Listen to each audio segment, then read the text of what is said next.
Is this working?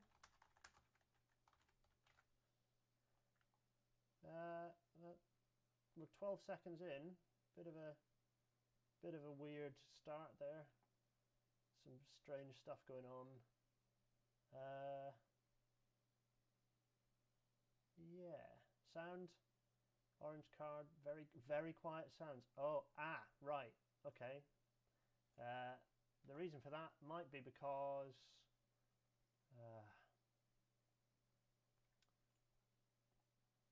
bear with me a second. Properties, levels, boost.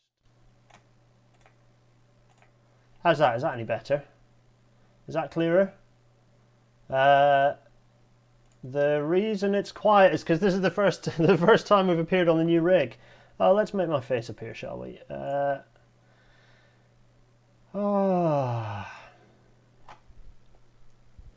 Hello. Is it happening? Is that clear? Is the sound better? Is what's going on? Yeah, everyone's deafened now. Marvelous. Good. Let's go big face. Hello everyone. Crikey, Mikey. Welcome. Had to see. Oh, I've clearly knocked my mic a little bit. Let's just lower that down there. How's that? Is that a bit better? New framing. Hooray! Sound is better. Everything is better. People are here. 40 people here. Hello, everyone. Welcome to Rail Natter. It's the first one with just me in ages. Welcome. I have water because I'm incredibly dehydrated at the moment. Romy Adocrat asks us to take a moment to appreciate how well Rail Blue, BR Blue, worked on the on the Class 76s. Yeah, well, yeah. I've been busy with work and various bits and pieces. How's lockdown going for everyone? It's a more relaxed chat. Yes, I should be drinking tea, but I didn't have time to make it. I've made a curry that I can't eat. It's downstairs. Hello, everyone. Pleasure to have you all along for. It's going to be a more relaxed Rail Natter again. We're here among friends. Hello to everyone who's joined. This is the new rig. Hopefully you're not noticing any difference, frankly. Although currently I have got, let's see, in the background, paused, is Red Dead Redemption. That wouldn't have worked on the old machine for me to also be broadcasting, so hence the mustache as well. I shaved this morning. I shaved earlier, and I thought, let's get the old porn stash on the go. It's getting trimmed later this evening. Don't worry. I'll be humorously trimming it to make it look as if the non-live Rail Natter that goes out next week is somehow in a different time. Although I'll probably be wearing the same T-shirt anyway. So the setup has changed, which means the presentation's over there. The comments are over here. I have 3 screens now because I did have a third screen, but it's got a big scratch on it, which I thought would be bad. As it happens, it's not actually that bad. So I'm going to use that as a tertiary screen over there, which is fine, which means my Rail Natter setup when I have guests is much better. Am I drinking a good IPA? No, sadly not. No booze at all for me tonight. I'm firmly on the water. Right. Will this be another 20:30 finish? No, we're going to be timely and finish this one in a sensible time. There we go. And no mustache. Sorry, that was a Orange is the New Black reference. What are people saying? So looks a lot like mutton chops. No. I've had mutton chops before, and let's not go there. Let's not make this about my facial hair. Simon Fisher is already trolling us, talking about 1500 DC being the future. James, I don't know if you're being sarcastic about my monitor anecdote. Was it really that tedious? Sorry, I'll do better for chat banter. I haven't had to me banter for ages. I've had guests to bounce off and grin about, and other people's wit and cleverness to ride on. Right, before we kick off properly, let's just do this because it's only fair that we say we are... No, gosh, that's not worked. Retweet, comment. Twitter, come on. We are live. Go. Anyway, right. So tonight we're talking about the Woodhead Route. This is something I wanted to talk about for a while. One of my overall bugbears. Wait a minute. How's the lighting, by the way? Is that too bleachy? Yeah, it's maybe a bit bleachy, isn't it? Let's go like that. That seems to be nice. I've got the lamp in a slightly different place to illuminate us in a slightly better way. Let's do that. That's quite good, actually, I think. Anyway, so we're going to talk about the Woodhead Route tonight. And hopefully everything is going to run smoothly, and hopefully all the sound is going to work, and hopefully this sound is going to work, and indeed hopefully the video is going to work. In any case, welcome to tonight's Rail Natter.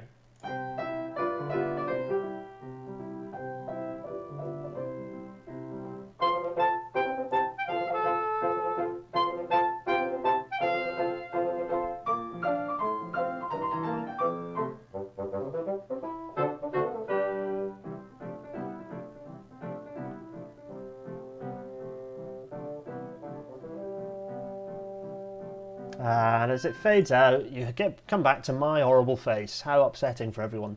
The Intercity 250, which is even more beautiful than the Swallow liveried 225 there, has been bouncing around Twitter at the moment. I think Daniel of the Beauty of Transport just tweeted about it,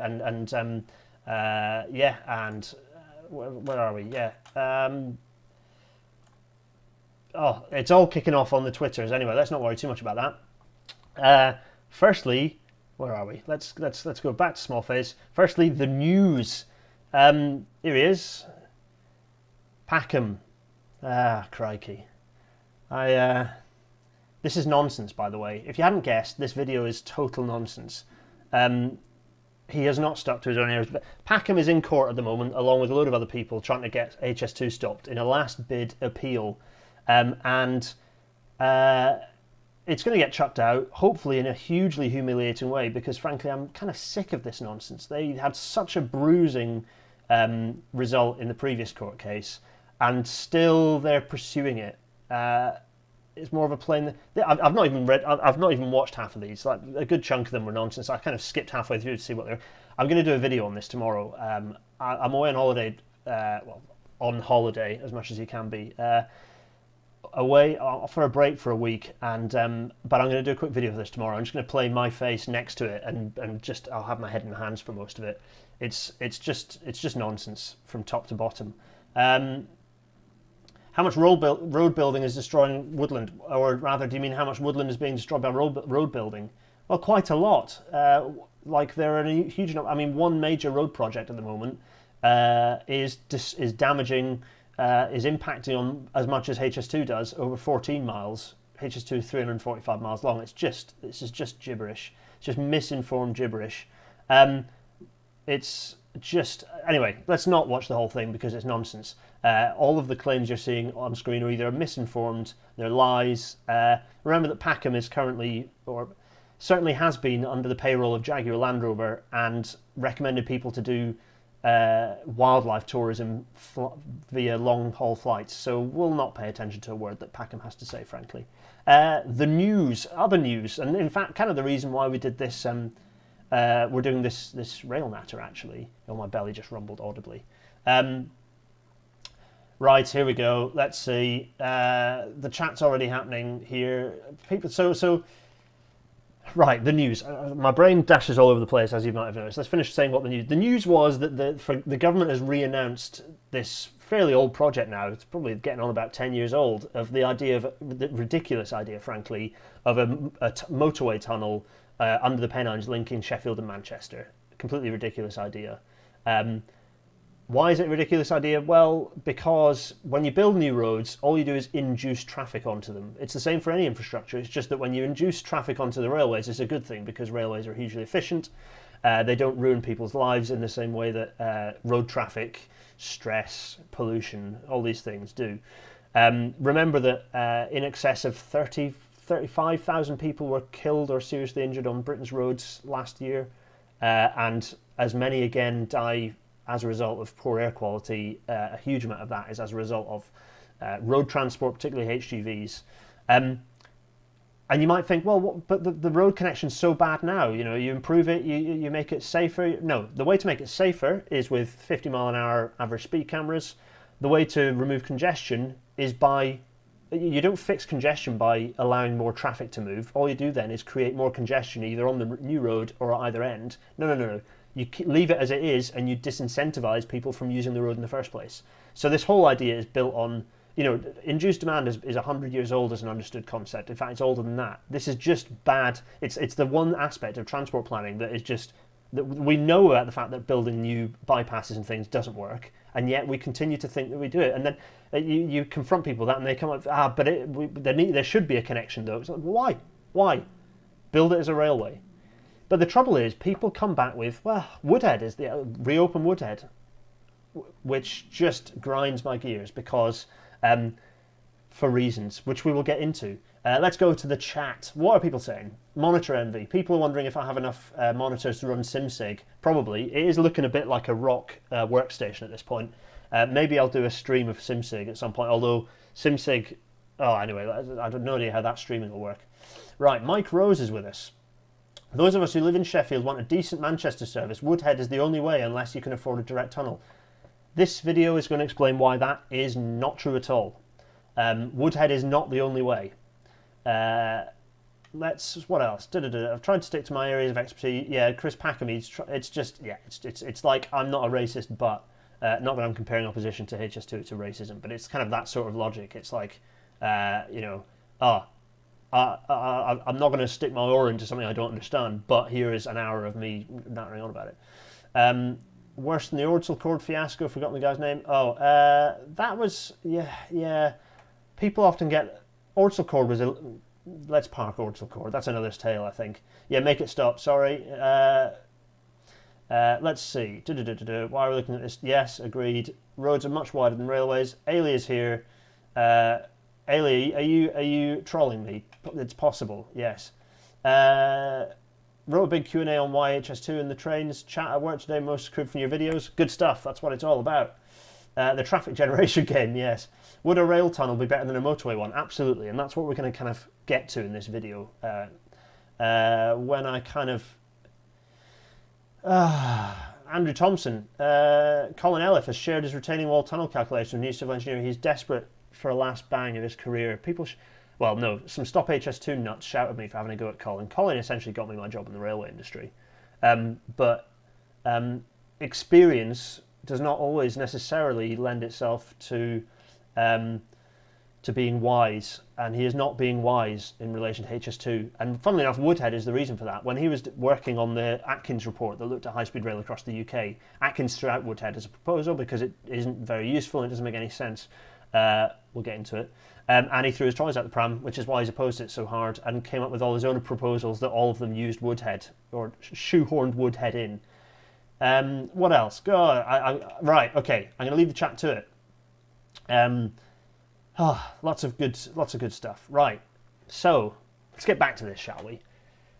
There is currently a railway line in the form of the Hope Valley, which is arguably more direct than the Woodhead was, but it's pretty, it's still a pretty rural route, despite connecting two of Britain's main cities.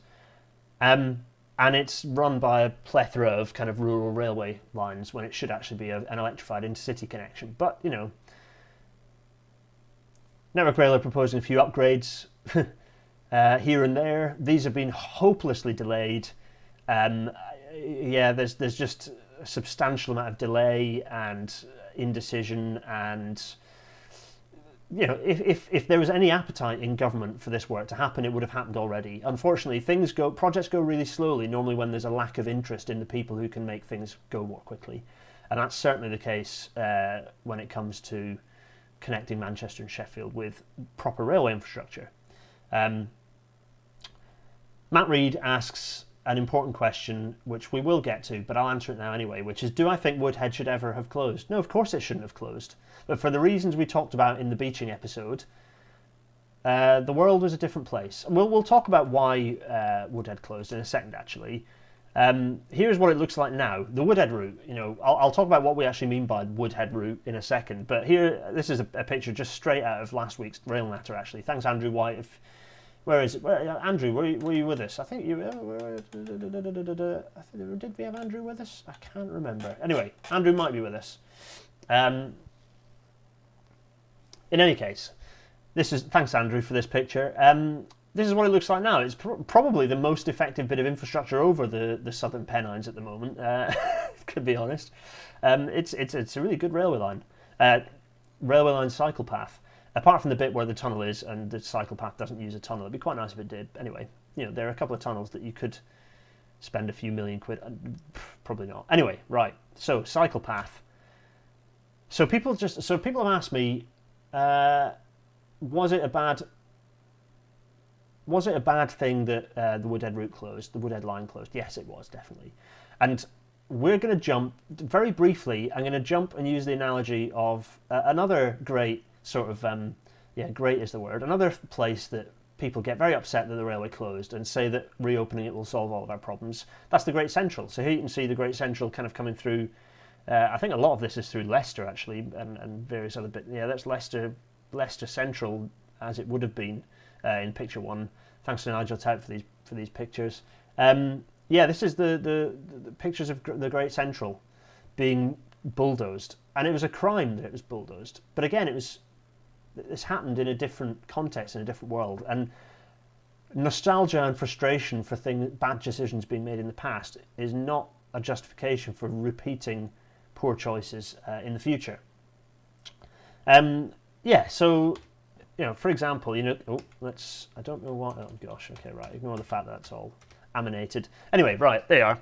So people say and it's a very common anti-HS2 kind of position to take, which is you don't need high-speed 2 because you can there's a perfect alignment in the form of the Great Central Main Line that you can just reopen and it'll be great.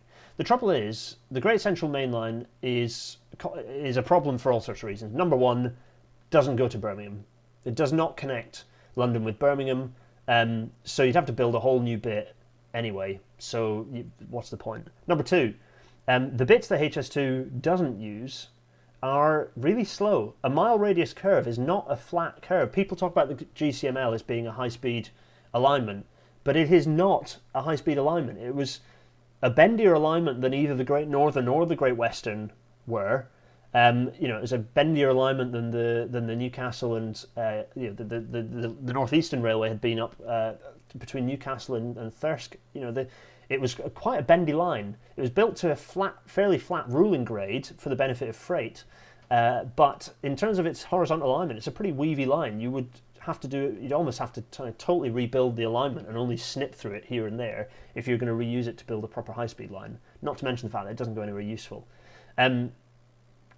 So this is an important thing to think about. Reopening railway lines does not generally give us the answer we need. The GCML is also built on huge stretches of the alignment, not least through the city centres. And the key problem with the GCML is that on the approaches to London, the track bed is used by a busy railway and the underground, the Metropolitan line. I'm not going to mention Victoria Shopping Centre, Donald, not at all, no. Mesnell Man, who was the last engineer to design something on the GCML?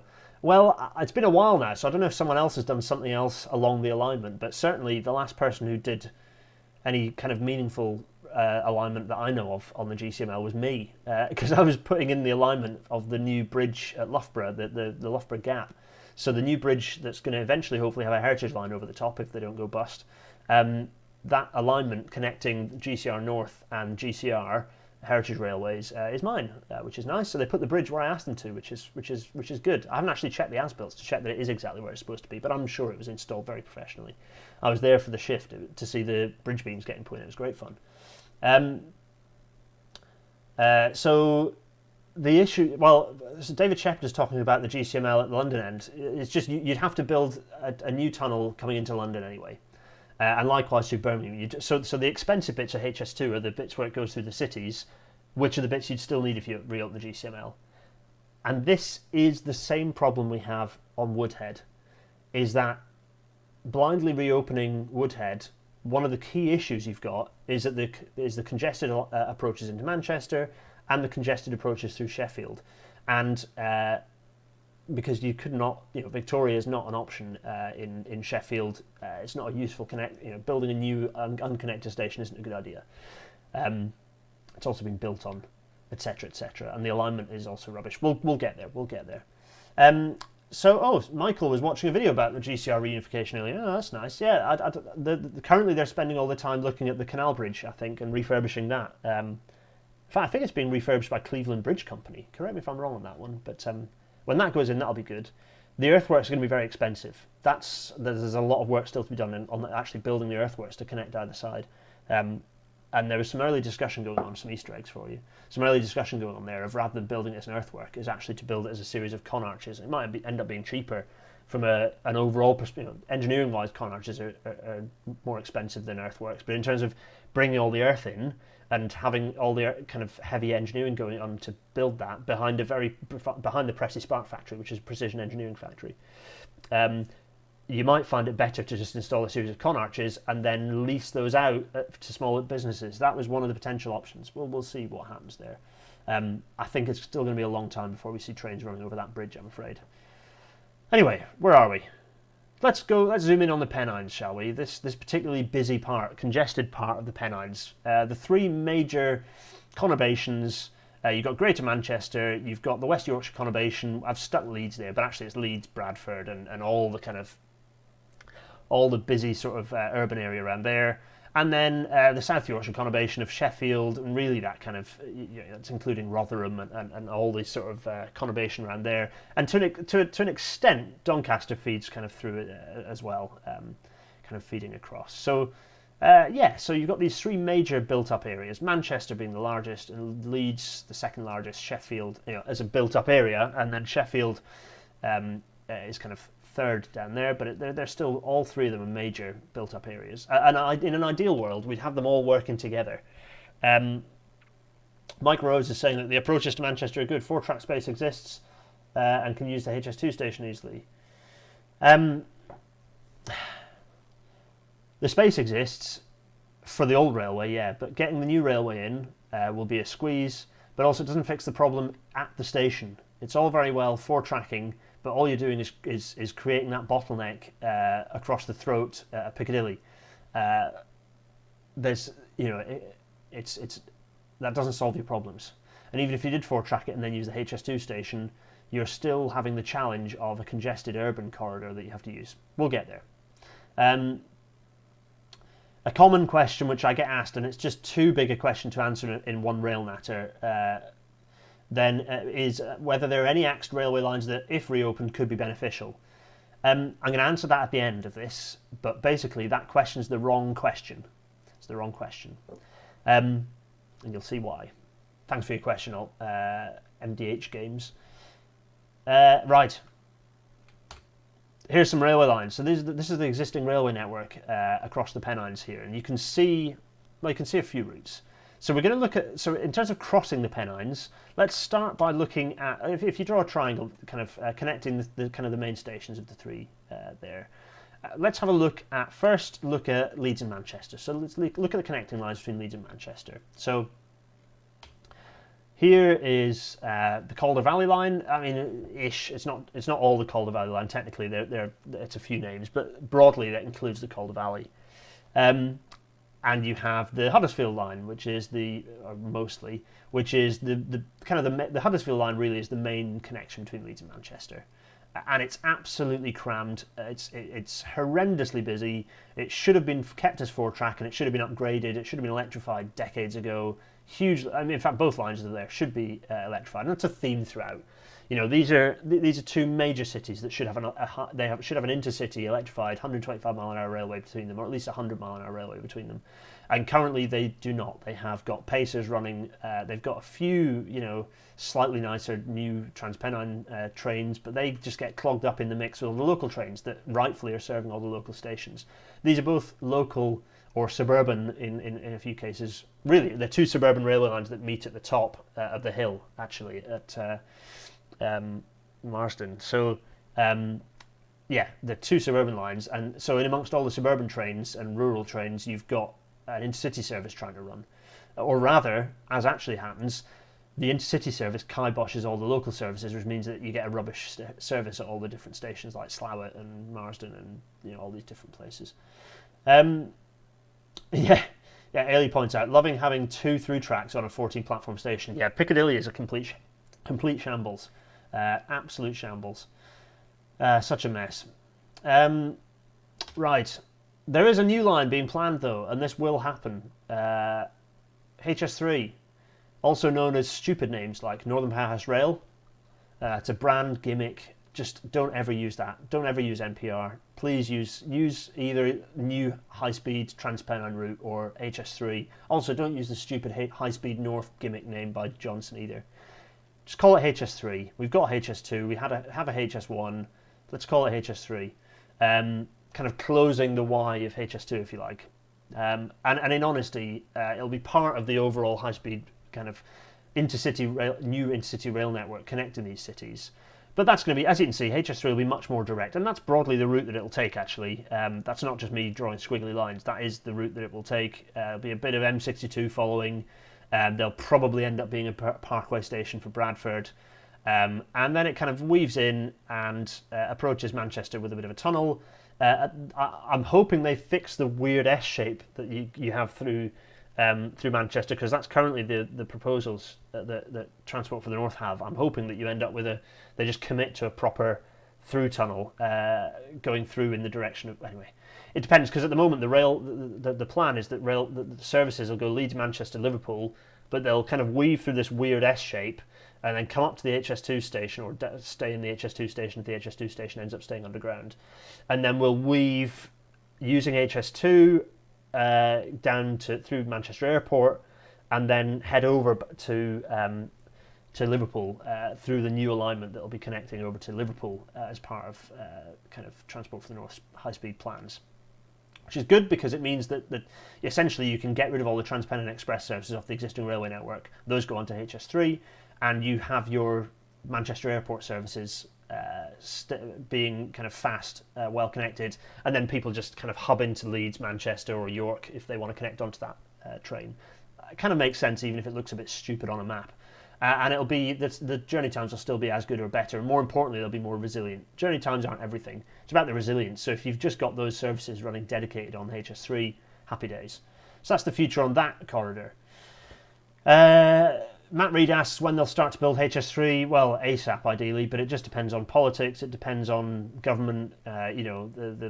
There's discussion about. In fact, we'll know a bit more about when the programme of this work will start at the end of this year or maybe early next year, when they publish when the National Infrastructure Commission publish their overall thoughts and plans for HS2 Phase 2B and this. The idea is they'll all get integrated into Johnson's stupid gimmick high-speed north name. HS3 is sadly decades away. Yes, it is. A couple of decades away probably, or a decade and a half away at least. So too would Woodhead reopening. Woodhead reopening would not happen any quicker than this, just as an FYI. We'll get that in early, just in case I forget to say that. So let's look at Manchester and Sheffield. What actually connects these two, other than a cycle path and the Snake Pass? That's the Hope Valley line. There it is, the Hope Valley line. Several long tunnels. You can see those straight bits of the tunnels. Actually, it runs along the really hyper-congested corridor running north from Dorn to Sheffield. That really needs some work. HS2 is going to make a right mess of that as well. HS2 going into Sheffield Centre rather than being a parkway at Meadowhall was a really bad plan in my opinion, because Meadowhall would have been the South Yorkshire hub, and you could have fed services up from Sheffield and across from Doncaster into that hub. So be it. You know, that's politics got in the way. Sheffield got angry, didn't agree on what it wanted, and we end up with a compromise, which is going to result in losing a lot of existing network benefits in and around Sheffield, which is deeply frustrating. Anyway, there's the Hope Valley line. You can see it weaving along, and it kind of makes its approach into Manchester and just gets snarled up in amongst all the traffic. There are, as I said, Network Rail are planning to do upgrades. There were plans, Transport for the North were planning to bore new tunnels and generally upgrade this into a two-track railway, but throughout, and also it needs to be electrified, of course. But that work is just stalled because of indecision at the top level with government. I would not recommend eating a Class 142 Alfonso La Pulce. That would be a dreadful idea. That's what if you reckon HS3 is up and running by 2035. I reckon 2040 for all this lot, but we'll see. The key thing slowing it down is engineering skills shortage, as much as the legal process is sort of slow and ungainly in the UK. We don't have enough engineers to deliver HS2 and HS3 and lots of these major rail projects simultaneously. That's in terms of choking the speed at which we deliver infrastructure. That's it. Engineers, we don't have enough of them. Ailey is right that Pick-Vic should exist. Pick-Vic, the tunnel underneath Manchester that connecting Manchester Victoria and Manchester Piccadilly. In fact, where did I put it? Oh, it's over there. Philip Hay wrote a fantastic piece, really covering all the problems in the centre of Manchester. There is no avoiding the fact that Manchester needs to have its own Thameslink, its own dedicated suburban transport core. Metrolink is fine, but actually you're getting capacities of about 4,000, maybe 5,000 tops passengers per hour per direction, which is measly for a city that is, central Manchester is more densely populated than anywhere in central London. It's a very dense city. It deserves to have proper heavy metro rail. Pick-Vic needs to be built. Ordsall Cord can then continue to operate as a sort of a quasi-suburban corridor for all this stuff to go through, and it should still have all the grade separation. It should still be four-tracked. But Pick-Vic, you need to put some tunnels underneath Victoria and Piccadilly. Victoria does not have nearly enough platform space, so you need to build underneath. It needs to have a tunneled set of platforms. Thanks, Ailey, for bringing that one up.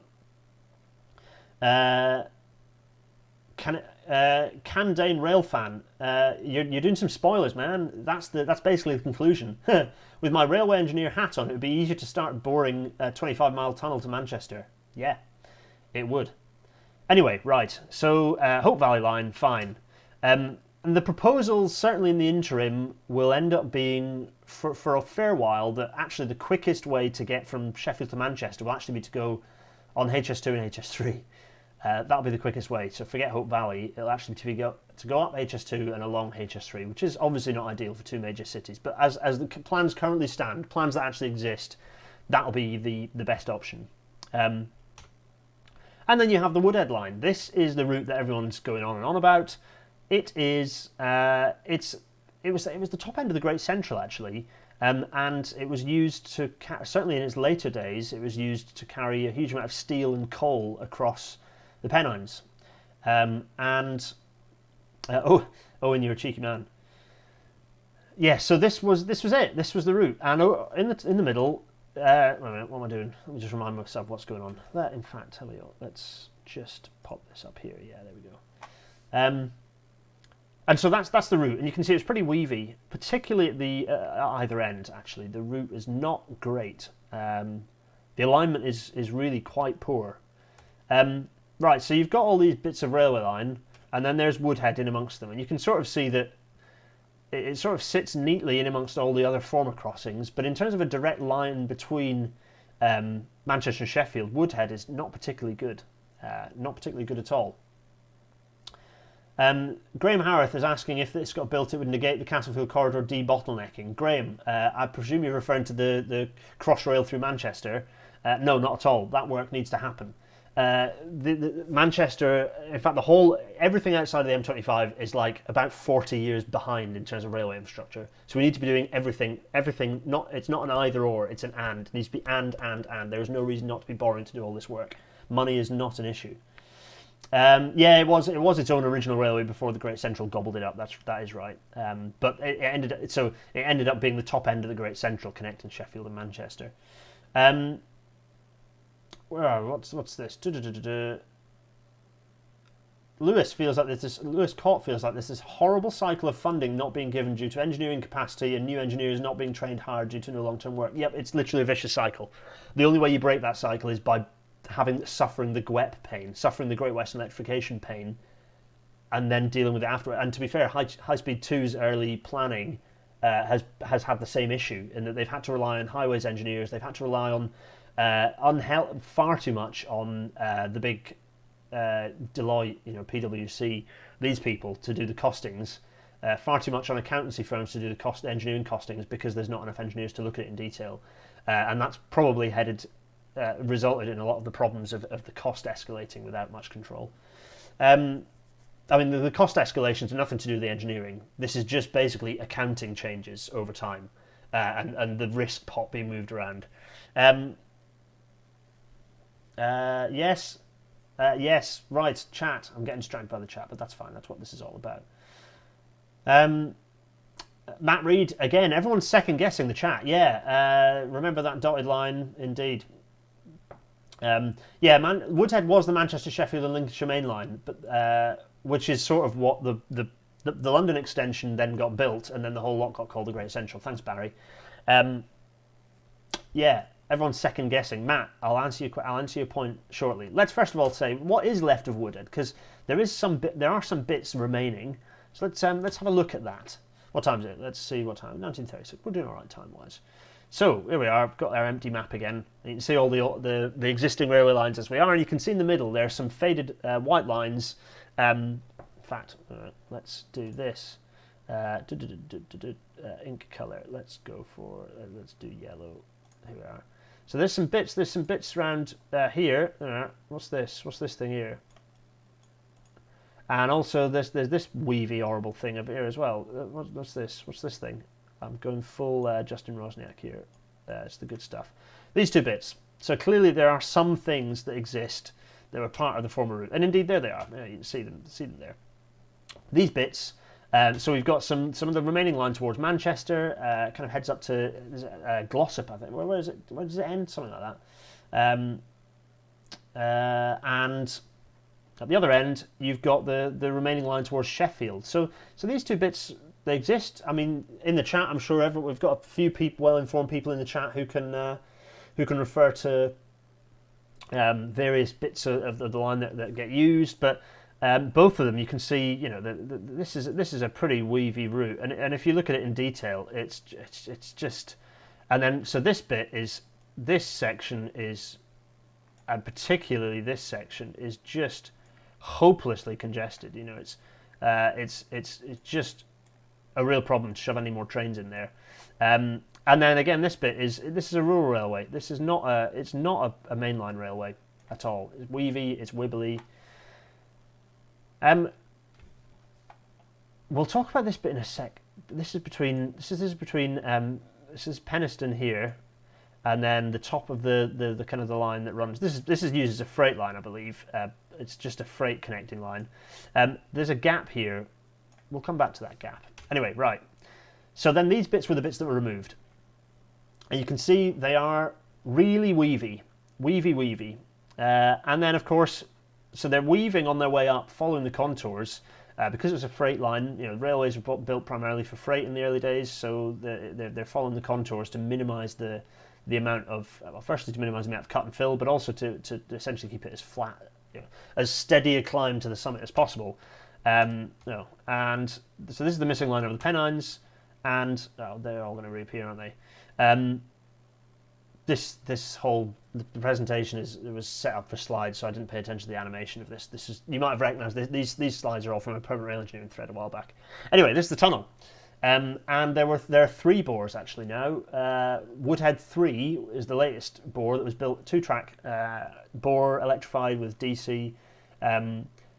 Now gobbled up by National Grid to avoid them putting high voltage power lines over the top.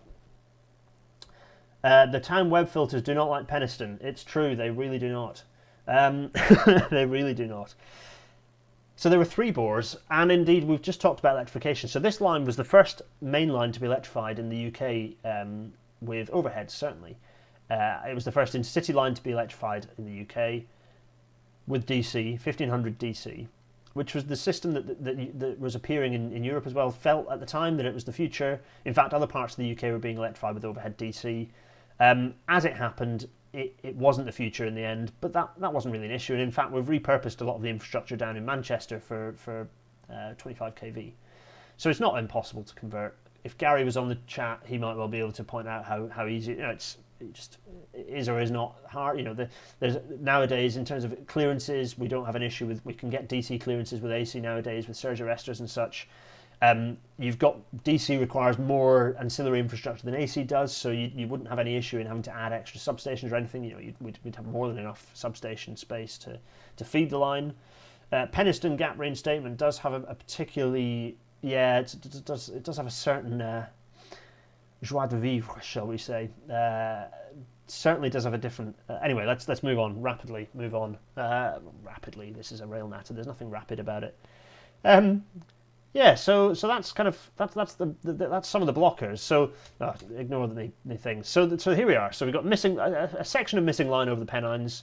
We've got the fact that the tunnels are either knackered or too small, or they're used up. And in fact, moving that national grid kind of power line would be, or the cable would be, pretty much as expensive as boring a new tunnel.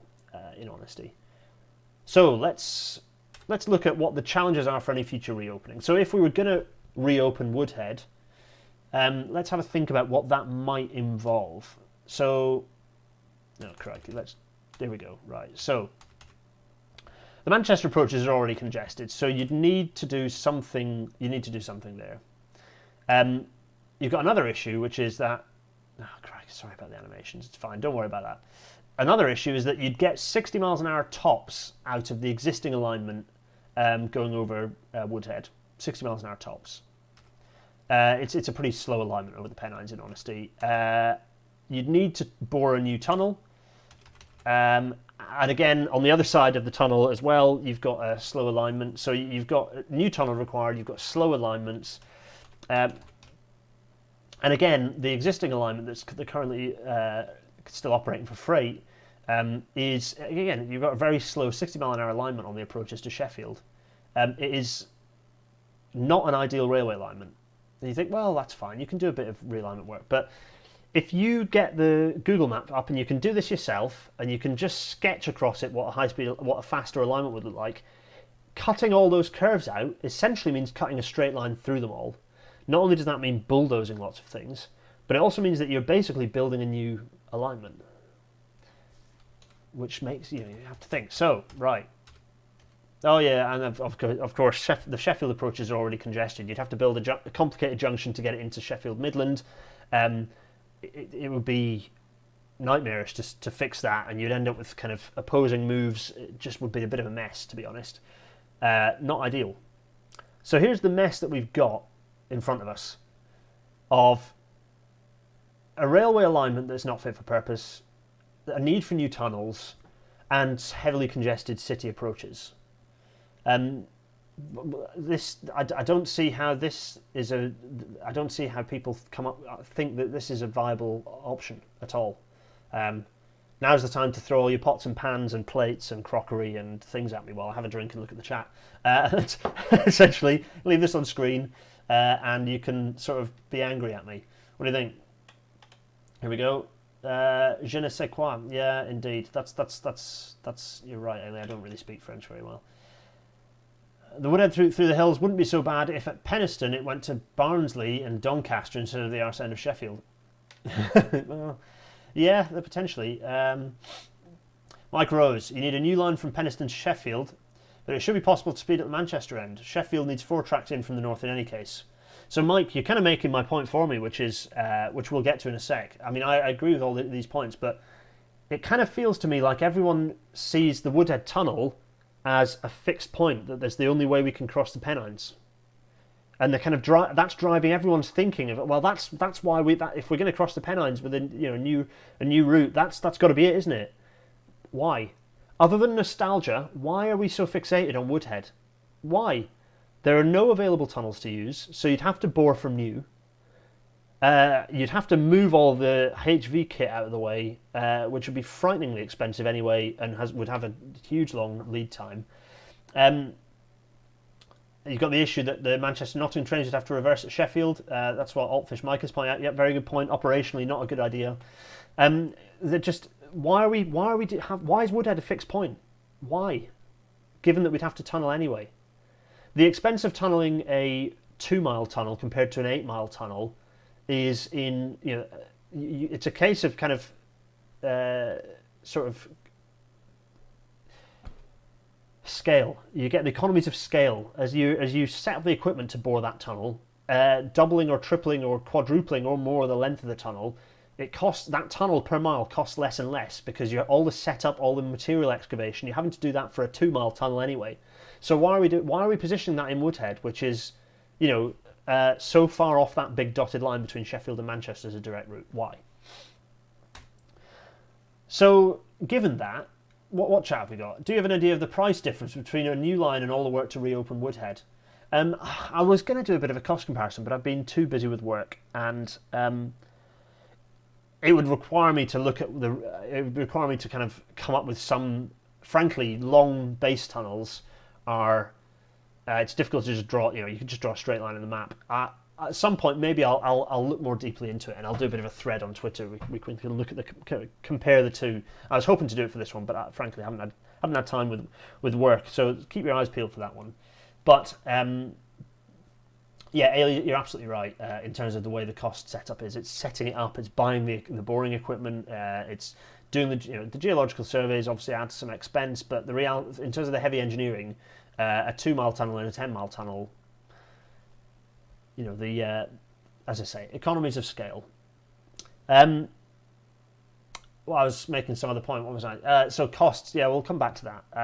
But if you look at the costs for a base tunnel, actually, because of all the planning issues, you'll find that it's potentially a lot less complex and time-consuming to get those planning issues sorted when it's a tunnel. This is why they're talking about a motorway tunnel, ridiculous idea, rather than doing some dual carriageway over the top. It's because actually, in the grand scheme of things, it'll be delivered more rapidly and potentially more cost-effectively. So I don't have the specifics in cost. I mean, it would only be a thumb in the air anyway. It's just me, not an engineering planning team. I'm not going to become Elif. I'm not going to make up these costs and suggest that they're in any way sort of, representative. But they're probably kind of useful for a comparison. Anyway, I'll do that at some point. I promise. Right. So, correctly, what am I making? Right. Yeah. So okay. So we've got all these issues. Congested approaches, slow alignments, the need for a new tunnel. So by the time you've done, so here we go. So this is what. So I'll just fade those out. This red line here. Let's have a look. Is any of the western? David Shepherd's asking me a question, which is why I just got confused and distracted, as is my wont. David is asking, is any of the western third of the Woodhead route useful for a new tunnel that goes directly to Sheffield instead of wibbling north? Potentially, yeah, you could utilise some parts of the alignment, perhaps, but again, that means you're sacrificing the issue again, which is one I've not talked about yet. Is that if you do that, you're sacrificing a suburban route in Manchester. You're essentially closing a railway line in Manchester, because we need to stop building railway lines that create a conflict between intercity and local services. We need to stop. The whole point of HS2 is to undo some of that mess. So in this case, I would recommend against it. I would propose a new line. So this red line is, I did create the alignment properly. This is what a new line using Woodhead. Well, this is basically what reopening Woodhead would look like. So you wouldn't use the existing alignment because you want an intercity speed. So you'd use the Glossop lines instead. I think that's right. Are they the Glossop lines? Correct me if I've got that wrong. Hopelessly wrong. Do I mean Glossop? Is it that valley? In any case, you'd not use the existing route north, kind of coming out northwest out of Sheffield. You're going to kind of use the valley, one valley northwards. You're probably going to go the other side of Penistone to bypass Penistone. Then, if you do go through Woodhead, you've got to bore a new tunnel anyway, so you're going to extend that tunnel. And then you're gonna skip all the weavy stuff and approach into Manchester with probably a fairly long urban tunnel. So let's have a think. So we've got a new alignment into Manchester. We need to have a grade separated junction with the on-network HS2 route. So that's Sheffield coming north towards Leeds. There's going to be a new or upgraded alignment to reconnect with HS2 to enable Northern Powerhouse Rail, the transport for the North High Speed connectivity. So you could utilise that and have a grade separated junction coming onto this new alignment. By which point, to go to Sheffield, you've faced in almost the exact wrong direction for quite a long time before you head to Manchester. You'd need to have a succession of new tunnels over the Pennines. You wouldn't just have the Woodhead kind of paralleling the existing tunnels there. You'd need new tunnels connect kind of probably to get the gradient on the approach to the tunnel, and then likewise on the other side. So you've got successive sections of new tunnelling, which means every time you do a new tunnel, you need a new tunnel boring machine, or at least a heavily reconditioned one.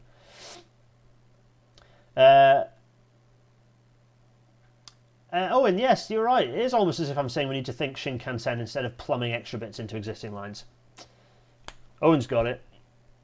Let's have a look. Well, what have we got? Let's see. It's almost Ailey, right. If only we'd built all of our classic stock to narrow gauge and had a post-war economic boom to fund a network of brand new lines. Why is everyone referencing Japan all of a sudden? It's the Don Valley that we would use. Sorry. So we'd propose a new alignment along the Don Valley, and that would give us that would essentially give you.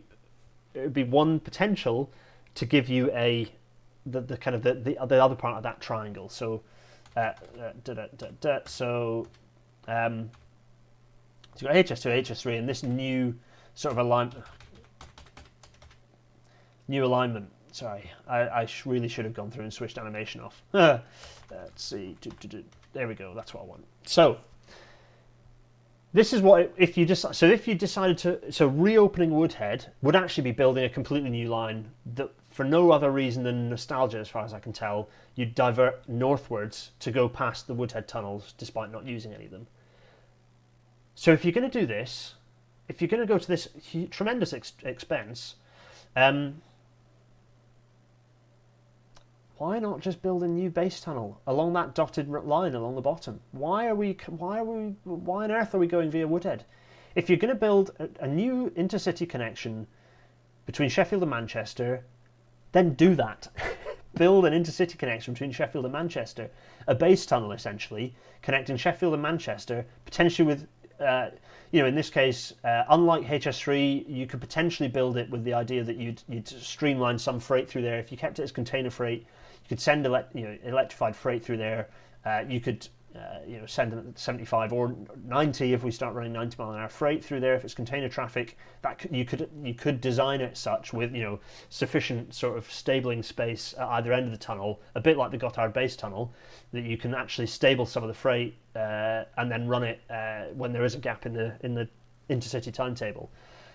Given that the demand, the Sheffield-Manchester demand, isn't going to be the same intensity as the HS2 core down between Birmingham and Manchester, Birmingham and London, you could be looking at maybe 6 or 8 trains an hour, which could still give you the potential for 4 trains an hour being freight. So there's a bit of potential additional capacity there. Again, it's heavily dependent on what you're doing at the city at each end in the urban areas and how you build that. So. A lot of people talking about we need to do what Japan did. Yeah, very much. Yeah. So to Matt Reed, to answer your question, yes, I think Woodhead is people who say reopen Woodhead are doing so from a position of nostalgia and not engineering common sense. And in fact, it's just not political common sense. It's the past. So. There's thanks to Woodhead Route on Twitter, who I've thefted these pictures off without asking, but I didn't think that they'd mind. They're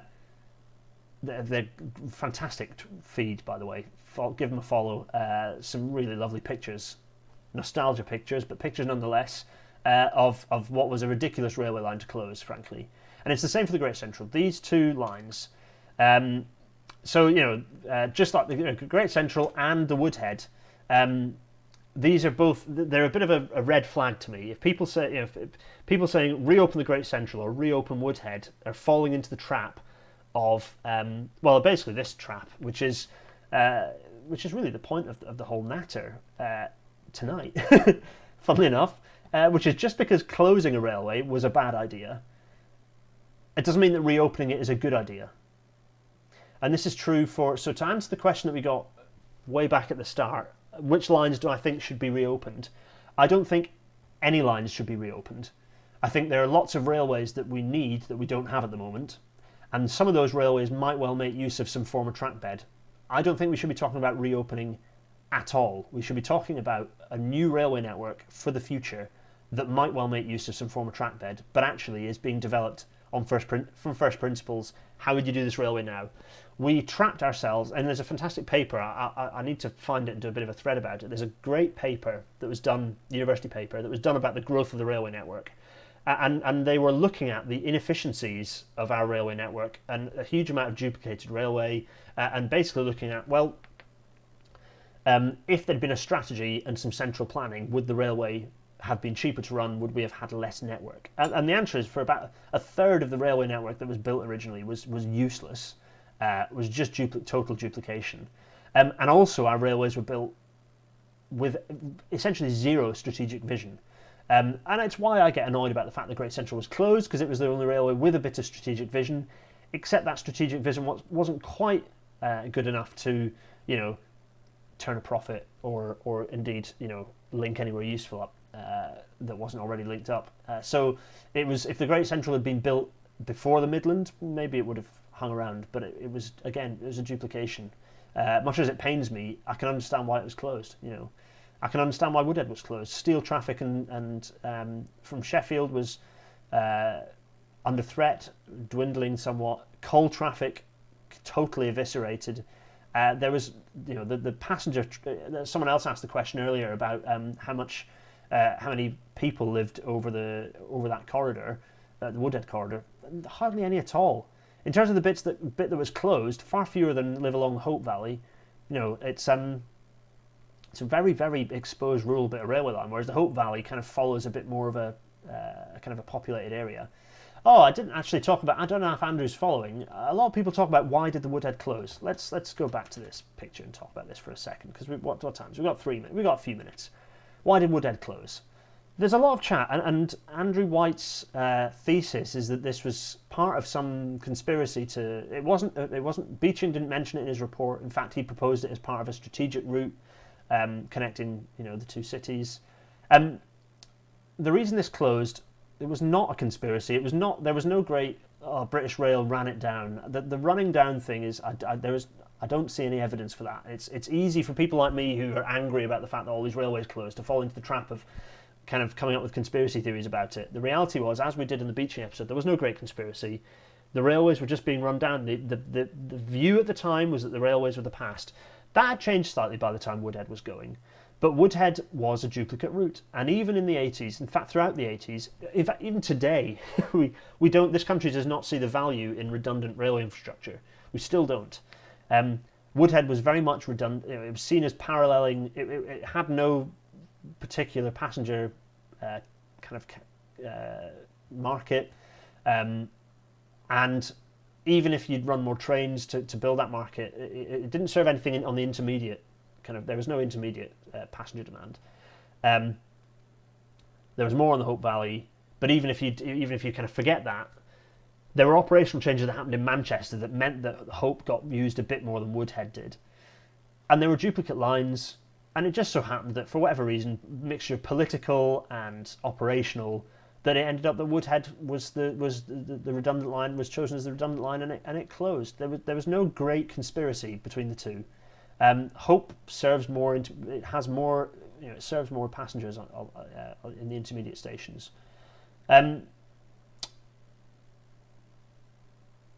No, I agree. So Brian Monroe is saying that duplication should be a good thing. I agree. As I said, it should never have closed. Duplication is a very good thing. We should have lots more of it on our railways. But that's kind of aside from the practical reality. So basically, yeah, Woodhead was not an express route. It was pretty slow. Just the railways of the past. Express means a very different thing 50 years ago, even 30 years ago, to what it does now. So you've got these two. These are the big red flags for me. If people say reopen this, reopen that, they're being driven by nostalgia, not by practical reality.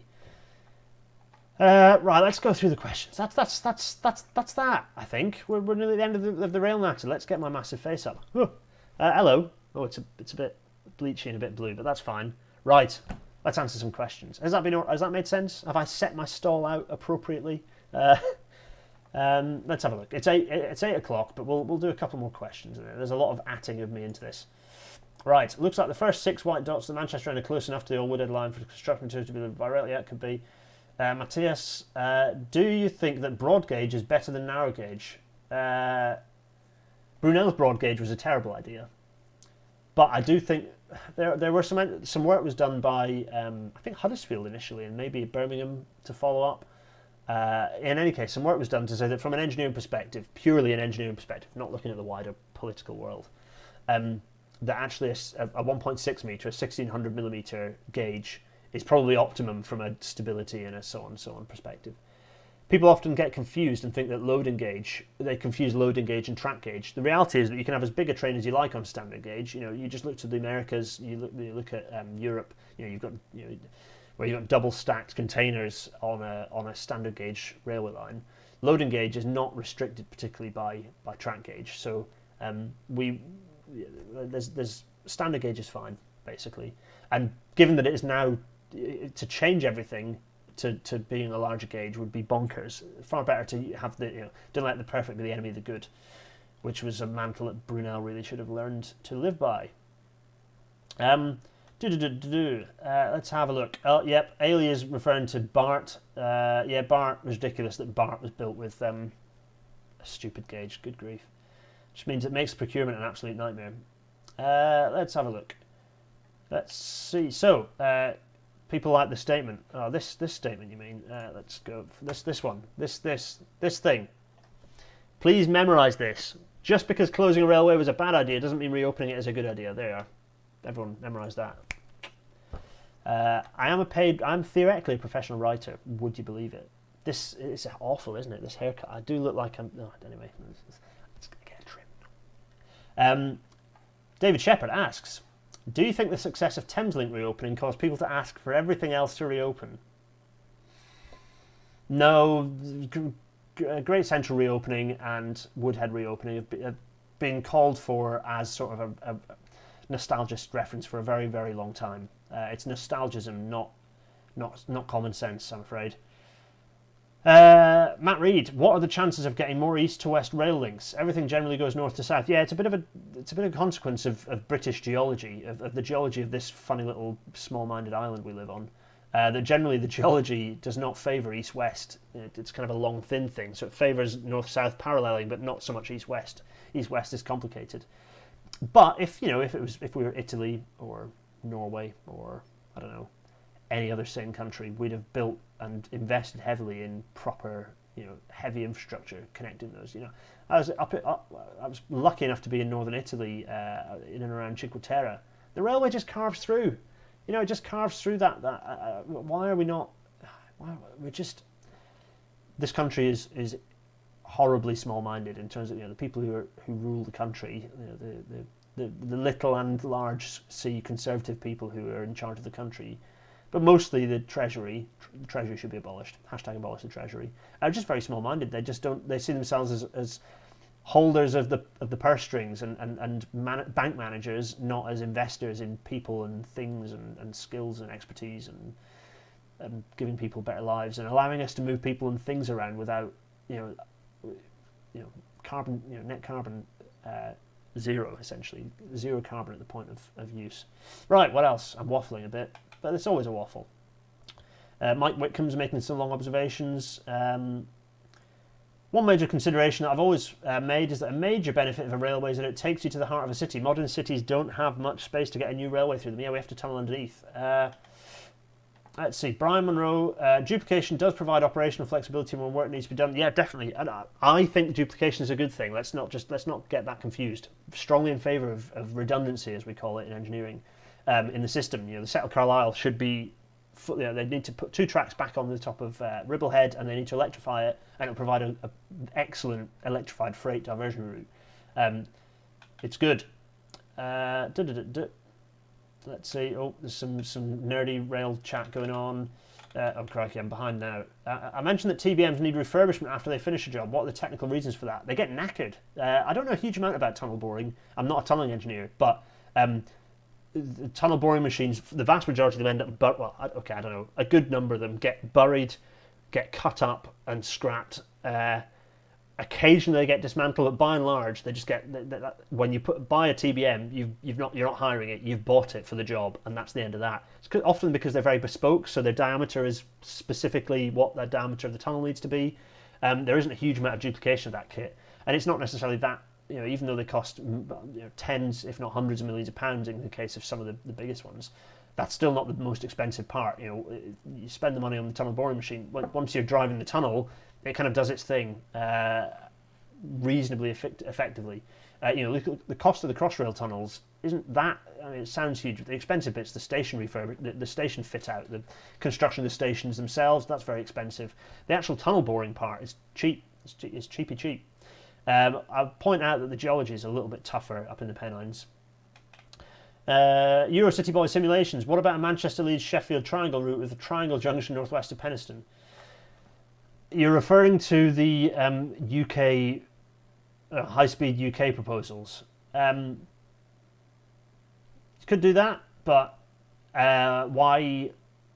Given that the intensity of service you require going over the top of the Pennines, I just once you've built that Y, I just do not think you need to build that as in the HS2Y. I don't think, my personal view is that is not a good idea. You're going up in, again, you're pinning it to Woodhead for no good reason. It's the UK. If you see the UK, sort of the high speed north, it used to be called high speed north and it was renamed to high speed UK. If you see those proposals from Colin and Quentin, they've been drawn on an OS map, and it's engineering for engineering's sake, and it just doesn't have any operational thought to it. And again, part of the reason for that is from an engineering perspective, it might look neat to have that sort of middle point around Penistone, but from an operational perspective, it's a nightmare. There's more to railways than building the infrastructure. You've got to actually run trains on it. William Barcher's the chap to poke on Twitter to query that, but from an operational perspective, it'd be a nightmare. Let's have a look.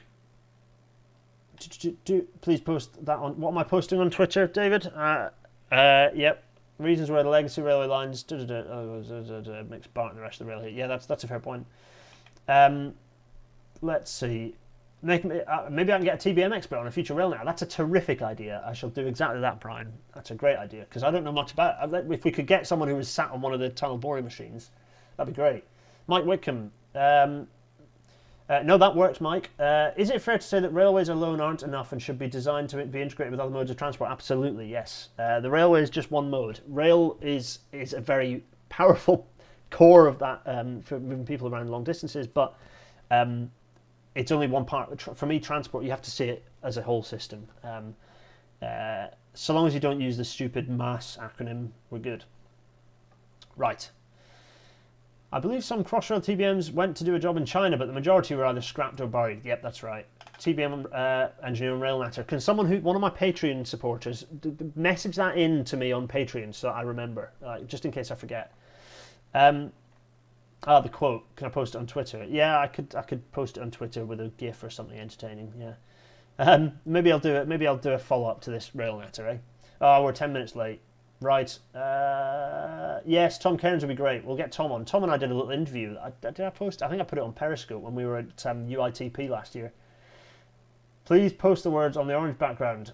Oh, you want the action? You literally want the? Okay, I'll do that. Fair enough. Right. Let's go back to. Let's go back to small face again. This is it. It's thank you to podcast time. I don't know how bad or good a job I did of explaining what was on screen there for everyone who followed this as a podcast, but thanks to those of you who did. Yeah, and we need to click here because that's how that works. Yeah, next week. Right, things. 76 and 77 are watching How Appropriate for Woodhead. Roaming Adcrat, you're a nerd. Episode 18. Crikey, 18 episodes of Rail Natter. Anyway, we're going to talk about Morpeth Curve. It's going to be a bit of a, well, there's your problem style episode, so a bit of a nod to the amazing team over there. In that we're going to talk about successive rail disasters. Some of them are kind of funny, like the one that you can see on screen now, and some of them are pretty tragic and appalling. All of them involve this stupid... Well, okay, not quite. One of them doesn't. One of them's irrelevant to the curve. But most of them are as a result of this stupid curve. The ridiculous kink in the East Coast Main Line. So we're going to moan about that. But, I'm going to be trying something new because I'm on holiday. So I'm going to record this as a non-live rail natter. But YouTube has a premiere... it has a kind of a premiere option, which means that it'll go out at 7 and you can all join it and chat with each other in the chat. And I might even join you in the chat. I'm not making any promises, I don't know what will be happening, but I might even join you in the chat to say hello. But the video itself, because I'm not going to be here to use the studio, to use my, whatever this is, I'm not going to be here to do that. So I'm going to do the video tomorrow morning probably, without the tash, and post it up, and you can follow it then. So that should be fun. I'm probably going to say things that will annoy people again about bypassing Morpeth, because people fought really hard for Morpeth to have a London and Edinburgh connection, but we'll get there. We'll get there. David Shepherd, I think you've asked that before about why not go through why stop at Manchester, Sheffield, why not go in each direction? Demand a little bit. You don't necessarily need to. You can use that as a core and kind of flight stuff through, and then stuff can sort of fan out at either end. Anyway, right, I digress horribly. Oh, this is where to vote on future RailNat themes. I've said that many times. Patreon.com/Gareth Dennis, if you're listening, or Coffee or PayPal. But Patreon's best because it's where you can interact. I kind of share some behind the scenes stuff fairly frequently, although not so much in the last 2 weeks. I owe you all a video, sorry. Yeah, and generally tell me off if you don't like stuff I've done as well. There'll also be, while I've got that up, there's going to be more live streams of things like Transport Fever. Hopefully that we're going to do a Transport Fever 2 live stream test on this rig in a couple of weeks. And we'll see if it does horrible jittery frame dropping or whether it actually works. We'll see. But hopefully it does, because this machine is a special thing, and the whole point was that it should be fine. Anyway. That has been Rail Natter. No, I don't want to do that. I want to do this and click this button and then bring my big face back. All that remains for me to say, thanks. Next week will be exactly on time. Yep, you're right, Bjorn. I am going to have a break for a week. So first Rail Natter break. After the break, we're going to have, I think Lucy Pryor's joining us. In fact, I need to send her a meeting invite actually for that. Good point. Future Gareth, remember. A pleasure to have all of you join for this natter about Woodhead. It might not have pleased all of you, but hopefully you'll see that it's not because I just don't think there should be a connection between Manchester and Sheffield. It's because I think Manchester-Sheffield deserve better than some rehashed former weavy little rural line that happened to have a tunnel in Woodhead. In any case, all that remains is for me to say cheerio, really, and have a nice week. Have a nice enjoy all of your respective activities and take good care of yourselves. Cheerio.